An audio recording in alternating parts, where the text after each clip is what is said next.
10 hours after the attack on Pearl Harbor, on December 8, 1941, the invasion of the Philippines began. Similar to what happened at Pearl Harbor, the initial Japanese strike seriously destroyed American planes. On December 12, 1941, the U.S. Asiatic Fleet in the Philippines withdrew to Java due to a lack of air protection. On the evening of March 11, 1942, General Douglas MacArthur received an order to leave Corregidor and head 4,000 kilometers away to Australia. And on April 9, 1942, the 76,000 famished and ill American and Filipino defenders on Bataan surrendered.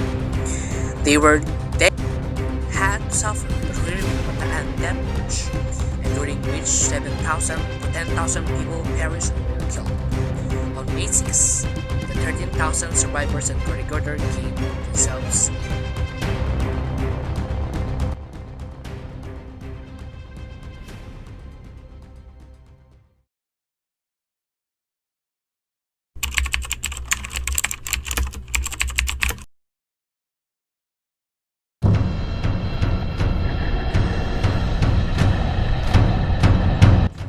The Battle of Bataan was fought by the United States and the Philippine Commonwealth against Japan during World War II.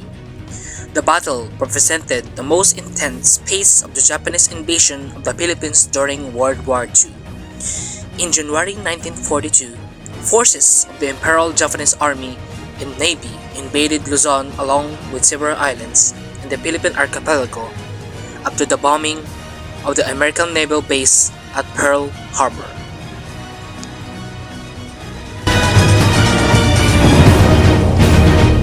The Bataan Death March o sa Tagalog, Marcha ng Kamatayan sa Bataan was a forcible transfer by the Imperial Japanese Army of 75,000 American and Filipino prisoners of war, or what we call POW, from the municipalities of Bagak and Marbeles on the Bataan Peninsula to Camp O'Donnell via San Fernando.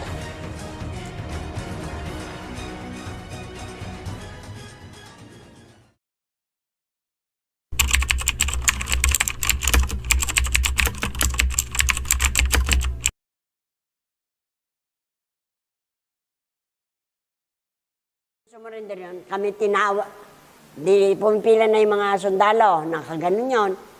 Yung mga sibilyan, tinawag din pilit. Hurra! Yun. Pinapunta kami sa isang tabi, siguro right place. Kaya lang hindi kami nakapila. Tumpok-tumpok, pamilya, ganon. Pero, nasa isang tabi kami.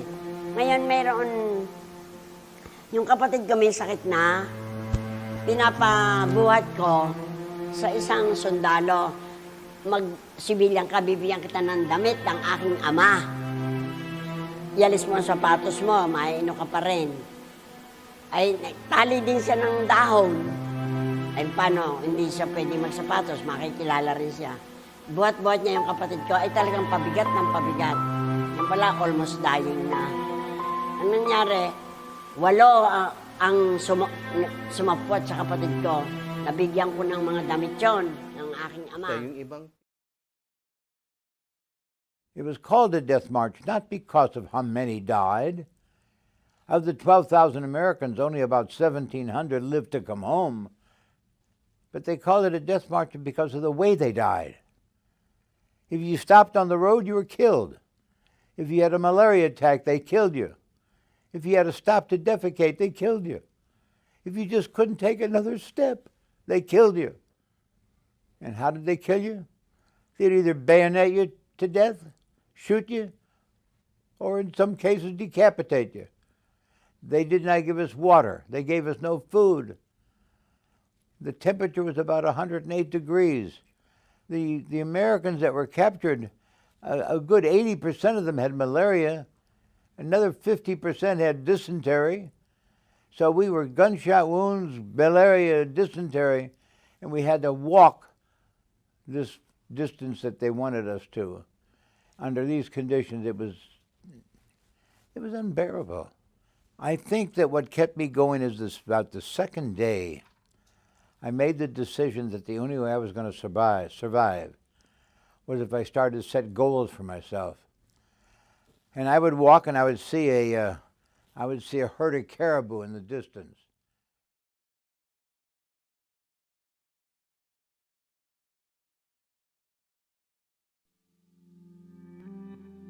The Bataan World War II Museum, or the Balanga War Museum, is located inside the Balanga Elementary School in Balanga, Bataan, Philippines. It was built to commemorate and honor the heroes of Bataan, particularly those who served and perished during the historic Battle of Bataan, which saw the defeat of Philippine and American soldiers against Japanese forces in 1942. Despite its small size, the Bataan World War II Museum packs a lot of historical significance as it houses a wide collection of memorabilia, artifacts, and diorama depicting the bloody time when Philippine soldiers showed bravery and patriotism for their country. The museum was built as a tribute to our fallen heroes who made the ultimate sacrifice in 1942. And this is also where Major General Edward P. King Jr. surrendered the American and Filipino forces to the Japanese to prevent further destruction and loss of lives. It features the life-size statue of Major General Edward King when he signed the document of surrender to Japan on April 9, 1942. For the conclusion of this video, I have 3 lessons and I have 3 important realizations while making this video.